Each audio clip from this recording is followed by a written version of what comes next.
Hallelujah. आइए हम अपनी आंखों को बंद करें, हम प्रार्थना करें। हालेलुया। सर्वशक्तिमान परमेश्वर, आप महान हो, आप करुणामय हो, आप दयालु हो, आप सत्यनिष्ठ हो, आप महिमा में परमेश्वर, आप इस विश्व के मालिक हो, आप मेरे जीवन के प्रभु हो, आप मेरे मन के प्रभु हो, आप मेरी आत्मा के प्रभु हो, आप उन लोगों के प्रभु हो जो अभी इस वक्त प्रार्थना को अटेंड कर रहे हैं। परमेश्वर, मैं धन्यवाद देता हूँ प्रभु, मैं धन्यवाद देता हूँ उनके जीवनों के लिए, मैं धन्यवाद देता हूँ प्रभु उनके जीवनों के लिए जो आज का वचन सुनने के लिए जिनका हृदय तैयार है। मैं धन्यवाद देता हूँ, मैं उन्हें तेरे सामर्थ्य हाथों में रखता हूँ परमेश्वर। वे जैसे ही वचनों को सुनेंगे परमेश्वर, वे आपके आत्मा के द्वारा भर जाएंगे, वे आपके आत्मा की अगुवाई को अपने जीवन में ग्रहण करेंगे, वे आपके आत्मा के दर्शनों को अपने जीवन में अनुभव करेंगे। उनके हृदय खुले हुए, उनके मन तैयार है, उनकी आत्मा प्रभु आपसे ग्रहण करने के लिए तैयार है। हम उन सारे लोगों को तेरे सामर्थ्य हाथों में देते हैं परमेश्वर, धन्यवाद देते हैं। धन्यवाद, आप सच्चे प्रभु, आप सत्यनिष्ठ हो, आप महिमा में हो। उनके हृदय, उनके मस्तिष्क, उनकी आत्मा खुली हुई है आपके वचनों को सुनने और ग्रहण करने के लिए, यीशु मसीह के नाम में आमीन। हालेलुया।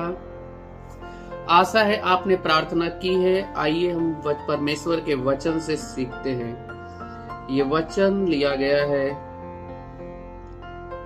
बहुत ही अद्भुत वचन है। आज का टॉपिक है परमेश्वर की ओर से बोलना। बहुत ही अद्भुत टॉपिक है। हालेलुया। यह वचन लिया गया मत्ती अध्याय 4:4। यहां लिखा है, यीशु ने उत्तर दिया, लिखा है, मनुष्य केवल रोटी से नहीं परंतु हर एक वचन से जो परमेश्वर के मुख से निकलता है जीवित रहेगा। हालेलुया। बहुत ही अच्छा यहाँ पे वचन लिया गया है मत्ती 4:4 से कि मनुष्य जो है वह जीवित रहेगा परमेश्वर के मुख से निकलने वाले हर एक वचन से। हालेलुया। आपको पता है आपके पास दो शरीर है, एक आपका भौतिक शरीर और एक आपका आत्मिक शरीर। भौतिक शरीर के लिए आपको भोजन चाहिए, लेकिन आपका आत्मिक शरीर के लिए भी भोजन चाहिए, और वह है परमेश्वर का वचन। बहुतों को ये नहीं पता, उनकी आत्मा भूखी होती है, वे अपने निजी जीवन में भूखे रखते हैं अपनी आत्मा को, इसलिए वे अपने आत्मिक स्तर में क्या होते हैं, बढ़ नहीं पाते हैं। क्या होगा जब आप अपने शरीर को भूखे रखेंगे, तो आपका शरीर जो है उन चीजों को नहीं कर सकता है जिसे सामान्य लोग कर सकते हैं। यही आत्मा के साथ है। जब आप अपनी आत्मा को भोजन देते हैं तो आपकी आत्मा क्या होती है, वृद्धि करती है, उन्नति करती है। और यहाँ नए नियम में जो रेमा, जो ग्रीक शब्द है, जो वचन की तरह अनुवादित है, रेमा, आपने सुना होगा रेमा का क्या अर्थ है, आज हम इसे सीखेंगे। रेमा जो ग्रीक शब्द है वो वचन की तरह अनुवादित है। इसका अर्थ यह नहीं है कि परमेश्वर बात कर रहा है, बल्कि मनुष्य परमेश्वर से सुनकर बात कर रहा है। हालेलुया। मनुष्य, रेमा का अर्थ क्या है, मनुष्य परमेश्वर से क्या कर रहा है, पहले सुन रहा है, और मनुष्य परमेश्वर से सुनकर बात कर रहा है, बोल रहा है। रेमा का अर्थ यही है कि जब मनुष्य ने परमेश्वर से सुना और मनुष्य ने वही कहा जो परमेश्वर ने उससे कहा, यही रेमा है। बहुतों को ये नहीं पता। हालेलुया। यहाँ पे लिखा है रेमा का जो अर्थ है, रेमा जो ग्रीक वर्ड है, इसका अर्थ है कि मनुष्य किससे सुन रहा है, परमेश्वर से, और मनुष्य परमेश्वर से सुन रहा है और उसे अपने जीवन में बोल रहा है। हालेलुया। मनुष्य परमेश्वर से सुनकर बात कर रहा है। यह हमेशा उस वचन के विषय में है जिसे परमेश्वर ने आपको बोलने के लिए दिया है। यह वह वचन है जो परमेश्वर ने आपको दिया है कि आप इसे अपने जीवन में बोले, आप इसे उन लोगों के जीवन में बोले जिनकी उन्नति होनी है, आप इसे अपने परिवार में बोले। यह आपको दिया गया वचन है। परमेश्वर ने आपको वचन दिया है, वह वचन रेमा है, और परमेश्वर तभी कुछ कर सकता है जब आप इस रेमा को बोलोगे। हालेलुया। तो रेमा का अर्थ है आप परमेश्वर से क्या करते हो, सुनते हो और वही बोलते हो जो परमेश्वर ने आपके विषय में, आपके परिवार के विषय में और लोगों के विषय में कहा है। हालेलुया। यह परमेश्वर का वह उत्साहित वचन है जो आपके द्वारा बोला गया है। रेमा वह उत्साहित वचन है जो आपके द्वारा क्या किया गया, बोला गया है। एक मसीही के रूप में मैंने बहुत ही शुरुआती समय में इसका अभ्यास करना शुरू कर दिया था। मैं जानता था कि किसी भी स्थिति के लिए मुझे परमेश्वर की ओर से बोलने की आवश्यकता है। आपकी स्थिति कुछ भी क्यों ना हो, आपको परमेश्वर की ओर से बोलना है। हालेलुया। क्या आपने इसे सुना? आपको परमेश्वर की ओर से बोलने की आवश्यकता है। जो कुछ परमेश्वर स्थिति के विषय में कहता है वह पृथ्वी में स्थिति को तब तक नहीं बदलेगा जब तक मैं बोल नहीं रहा होता हूँ। वह स्थिति तब तक नहीं बदलेगी जब आपने परमेश्वर से सुना। अब आप जब इसे सुनते हो, आप इसे बोलना शुरू करते हो। क्या होता है जब आप अन्य भाषा में प्रेयर करते हो? जब आप अन्य भाषा में प्रेयर करते हो तो आप एक एंटीना की तरह परमेश्वर से वचन को ग्रहण करने के लिए सक्रिय हो जाते हो। हालेलुया। ध्यान दीजिएगा, बहुतों को ये नहीं पता, जब वे अन्य भाषा में प्रार्थना करते हुए एक एंटीना की तरह रिसीवर का काम करते हैं। अब आप तब तक अन्य भाषा में प्रार्थना कीजिए जब तक परमेश्वर आपकी स्थिति के विषय में कुछ आपसे कहे ना, जब तक परमेश्वर आपको वचन न दे दे जो आपको आपके जीवन में चंगाई के लिए चाहिए। आप तब तक अन्य भाषा में प्रार्थना कीजिए जब तक परमेश्वर आपको वचन न दे दे जो आपकी इस आर्थिक स्थिति में बदलाव के लिए चाहिए। आप तब तक परमेश्वर से अन्य भाषा में प्रार्थना कीजिए जब तक आपके घर परिवार के लिए परमेश्वर वो वचन आपको दिखा न दे न दे। और जब क्या होता है, जब परमेश्वर आपको वचन दे देता है, अब जरूरत है कि आप इन वचनों को तब तक दोहराए जब तक की स्थिति बदल न जाए। हालेलुया। यह ऐसा ही है। क्या आपने इसे सुना? यह ऐसा ही है। अर्थात आप अब उन वचनों को कहते हो जब तक आपकी स्थिति बदल नहीं जाती। क्या आपने इसे देखा?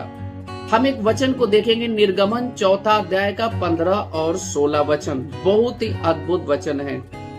क्या आप इसे सुन पा रहे हैं? यह बहुत ही अद्भुत वचन है। तब यहोवा, निर्गमन 4 अध्याय का 14, 15 और 16।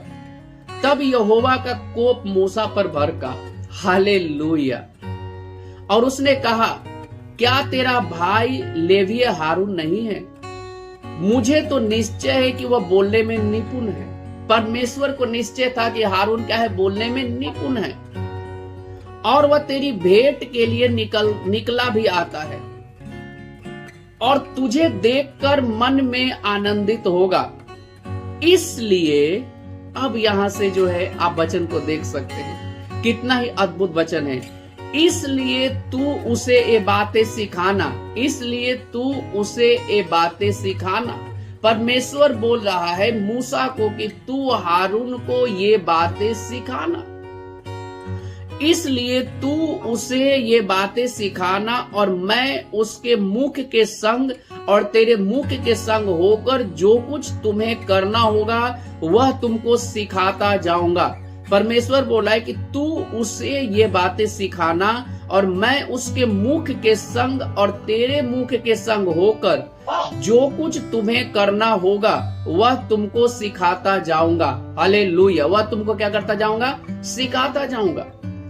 और वह तेरी ओर से लोगों से बातें किया करेगा, और वह तेरे लिए मुंह, और तू उसके लिए परमेश्वर ठहरेगा। तू उसके लिए क्या ठहरेगा? परमेश्वर। और हारून तेरे लिए क्या ठहरेगा? मुंह। क्या आपने इस वचन को देखा? अर्थात परमेश्वर ने निर्गमन 4 का 14 से आपने 16 तक देखा, ये जो वचन है, जो वचन को ग्रहण करता है, अर्थात उसने कहा कि तू हारून को क्या करना? सिखाना। हालेलुया। तू हारून को सिखाना। और क्या आपने इन वचनों को देखा? यहां लिखा है कि और वह तेरी ओर से लोगों से बातें किया करेगा, वह तेरे लिए मुंह, और तू उसके लिए परमेश्वर ठहरेगा। तू उसके लिए परमेश्वर ठहरेगा और वह तेरे लिए मुंह ठहरेगा। अर्थात हारून जो है अब लोगों को सिखाएगा और तू हारून को सिखाएगा। परमेश्वर मूसा से बोल रहा है कि मैं तुम्हें जो वचन देता हूं वो वचन तू हारून को सिखाना, और हारून जो है लोगों को सिखाएगा, और तू हारून के लिए परमेश्वर के समान ठहरेगा। परमेश्वर यहाँ पे वही रेमा वचन दे रहा है मूसा को। परमेश्वर बोल रहा है कि मैं जो वचन तुम्हें सिखाता हूं तू उसे हारून को सिखाना, और हारून बोलने में निपुण है, और हारून जो है उन लोगों को सिखाएगा, और तू हारून के लिए परमेश्वर ठहरेगा। यहाँ 16 वचन में लिखा है कि वह तेरी ओर से लोगों से बातें किया करेगा, वह तेरे लिए मुंह, और तू उसके लिए परमेश्वर ठहरेगा। हारून तेरे लिए मुख बनेगा, हारून तेरे लिए लोगों से बातें करेगा, और तू हारून के लिए परमेश्वर के समान ठहरेगा। अर्थात तू हारून को, मैं हारून को नहीं सिखा सकता, लेकिन मैं तुझे सिखाता हूं, तू हारून से बातों को बोल दे। ये रेमा वचन थे जो परमेश्वर ने मूसा को दिए थे। ये रेमा वचन जो परमेश्वर ने मूसा को दिया, और मूसा जो है सो हारून को सिखा रहा है, और हारून इस रेमा वचन को लोगों को बता रहा है। क्या आपने इसे देखा? और लिखा है कि तू उसके लिए परमेश्वर ठहरेगा, तू उसके लिए परमेश्वर के समान ठहरेगा। जैसे मैं तुम्हें सिखाता और तू बोलता है, वैसे तू हारून को उन वचनों को सिखाएगा। तो क्या आपने इसे देखा? तो यदि आप परमेश्वर के वचन को ग्रहण करते हैं तो आप क्या हो जाते हैं, आप लोग आपको परमेश्वर के समान ग्रहण करते हैं। लेकिन आपको पहले वचन को ग्रहण करना होगा। जब मूसा ने परमेश्वर के वचन को ग्रहण किया, हालेलुया, तो परमेश्वर ने बोला कि तू हारून के लिए परमेश्वर ठहरेगा। तो सबसे पहले यहाँ एक सिद्धांत है कि वचन को आपको ग्रहण करना है। जब आप परमेश्वर के वचन को ग्रहण कर लेते हैं, लोग आपको ग्रहण कर लेंगे। यहाँ पे परमेश्वर ने कहा मूसा से कि तू उसके लिए क्या ठहरेगा, परमेश्वर के समान। तो आप जब परमेश्वर के वचन को ग्रहण कर लेते हो, उस रेमा वचन को आप जब ग्रहण करते हो, लोग आपको परमेश्वर की तरह ग्रहण करेंगे। लोग आपसे सुनने के लिए तैयार होंगे, लोग आपको ग्रहण करेंगे अपने जीवन में। लेकिन अब सवाल यह है कि क्या आपने उस वचन को ग्रहण किया जिसे आप सिखाने वाले हो? क्या आपने उस रेमा वचन का अभ्यास किया? क्या यह वचन आपके मुख पर है? क्या आप उस वचन के द्वारा जी रहे हो? क्या आपका जीवन उस वचन से नियंत्रित हो रहा है? ये रेमा वचन है, और ये वचन उस स्थिति को बदलाव के लिए जो परमेश्वर ने आपसे दिया है। और सबसे पहले इस वचन का अभ्यास आपको करना है। हालेलुया। ये वचन जो है, सबसे पहले आपको इसका अभ्यास करना है, इसे अपने जीवन में लगाना है। तभी लोग जो है आपको परमेश्वर के समान ग्रहण करेंगे और लोग उसके द्वारा उद्धार पाएंगे। हालेलुया। क्या आपने इसे देखा? लेकिन कल्पना कीजिए, जब दोनों भूमिकाएं एक ही व्यक्ति में प्रत्यक्ष होती है, क्या हो जब वचन को सुनने वाला भी आप है, रेमा वचन जो परमेश्वर ने आपको दिया, और आप इस वचन को बोल रहे हो। यहाँ पे दो लोग थे, यहाँ पे मूसा था और हारून थे, और तीसरा परमेश्वर था। परमेश्वर ने मूसा से कहा था। अब यहाँ पे क्या होगा? हालेलुया। जब आप ही वचन को सुन रहे हो और आप ही बोल रहे हो, क्या होगा? जब आप वचन को परमेश्वर से सुन रहे हो, उस अभिषिक्त वचन को जो परमेश्वर ने आपको जीवन को बदलने के लिए दिया है, और आप ही इसे बोल रहे हो, क्या होगा? जरा आप इसे सोचिए। कल्पना कीजिए, जब दोनों भूमिकाएं एक ही व्यक्ति में प्रत्यक्ष होती है। यह मूसा के लिए परमेश्वर की मूल योजना थी। यह मूसा के लिए परमेश्वर ने इस तरह से योजना बनाया था कि वो उसके वचनों को ग्रहण करे और बोले, अर्थात परमेश्वर की ओर से बोले। आपको परमेश्वर की ओर से बोलना है। यदि आप नहीं बोलोगे, आप वचन को ग्रहण कर लेते हो, आप इसे बोलोगे नहीं, वो स्थिति बदलेगी नहीं, क्योंकि आपने परमेश्वर की ओर से नहीं बोला। रेमा का अर्थ ये आपको परमेश्वर की ओर से बोलना है, वो वचन जो परमेश्वर ने आपको दिया है, उस स्थिति में बदलाव के लिए जो आप चाहते हो।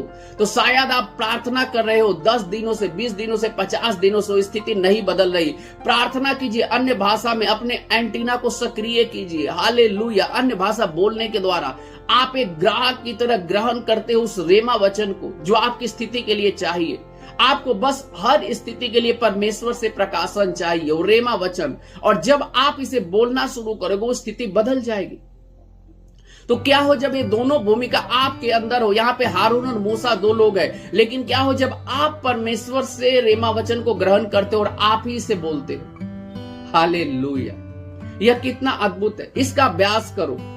हर चुनौती पर जय पाने के लिए, शैतान से जीतने के लिए, शत्रु और प्रतिकूलताओं को वश में करने के लिए हर दिन आप सुबह से ही, जैसे ही आप अपने पैर को बेड पे के नीचे रखते हो, आप बोलते हो मैं परमेश्वर की संतान हूँ। आप दूसरा डेग बढ़ाते हो, बोलते हो मैं परमेश्वर की सत्यनिष्ठा हूँ, मेरे अंदर परमेश्वर का अनंत जीवन है, मैं परमेश्वर की संतान हूँ। आप बोलना शुरू करते हो हर एक डेग के साथ। हालेलुया। इसका अभ्यास करो हर चुनौती में जय पाने के लिए। शत्रु और प्रतिकूलताओं को आप बस में कर लोगे। देखो कि जितनी भी प्रतिकूल परिस्थिति आपके बस में हो जाएगी, क्योंकि आप उस पे हावी हो गए। आपने उन वचनों को बोला, हुए परिस्थितियां क्या हो गई? बोलने के द्वारा वो परिस्थितियां बदल गई। हालेलुया। उत्पत्ति में आपने देखा परमेश्वर ने वचन को बोला और सारी जो पृथ्वी बेडौल और सुनसान थी, वो पृथ्वी क्या हो गई? हरी भरी। तो आप इन वचनों को जब आप बोल रहे हो, आपका जिंदगी क्या हो जाएगा? हरा भरा। आपका जिंदगी शायद कितना भी बेडौल और सुनसान हो, जब आप परमेश्वर के साथ सहमत हो जाते हो, आप इन वचनों को बोलते हो, आपका जीवन भी क्या हो जाता है? हरा भरा। तो आप इसके द्वारा प्रतिकूल परिस्थितियों को बदल सकते हो और हर दिन विजय में जी सकते हो। हर दिन विजय में जीने के लिए इसका इस्तेमाल करो। हर दिन विजय की तरह जियो, एक शिकार की तरह नहीं जियो। आपके पास वो रेमा वचन जब आ जाता है, आप हर दिन विजय में जीना शुरू कर देते हो। हालेलुया। आइए हम प्रार्थना करें। अपनी आंखों को बंद कीजिए। प्यारे पिता, आपका धन्यवाद मुझे हर स्थिति में अभी का वचन देने के लिए और रेमा वचन देने के लिए जो मेरी जिंदगी में बदलाव लाने में सक्षम है। जिसके द्वारा मैं हर दिन महिमामय रूप में जय पाता हूं। जैसे ही मैं अन्य भाषाओं में प्रार्थना करता हूं, वैसे ही मैं दैवीय अंतर्ज्ञान को ग्रहण करता हूं। निर्भीकता और आत्मविश्वास के साथ आपके वचन को बोलने के लिए सशक्त होता हूं, यह जानते हुए कि इसमें परिस्थितियों को बदलने और स्थितियों को अपनी सिद्ध इच्छा के साथ मेल में लाने के लिए बदलने की सामर्थ्य है। जैसे ही मैं उन वचनों को बोलता हूं जो आप मुझे देते हो, मैं देखता हूं अपने जीवन को बदलते हुए, मैं अपने जीवन की परिस्थितियों को बदलते हुए, मैं देखता हूं अपने आसपास की परिस्थितियों को बदलते हुए उस वचन के द्वारा जो आप मुझे देते हो। यीशु के नाम